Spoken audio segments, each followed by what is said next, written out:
verdade liberta, a mentira aprisiona. Em João 8:32 diz: E conhecereis a verdade, e a verdade vos libertará. Muitos fogem da verdade, porque ela confronta, expõe e exige mudança. Mas a mentira, ainda que pareça confortável, é uma prisão disfarçada. Ela nos mantém iludidos, nos afasta de Deus e nos impede de crescer.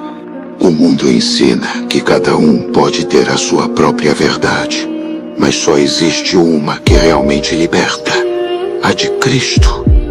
Ele não veio para agradar os ouvidos, mas para transformar vidas. Quem ama a verdade se submete a ela, mesmo quando dói, porque sabe que o fim dela é a vida eterna. Não troque a liberdade da verdade pelo conforto.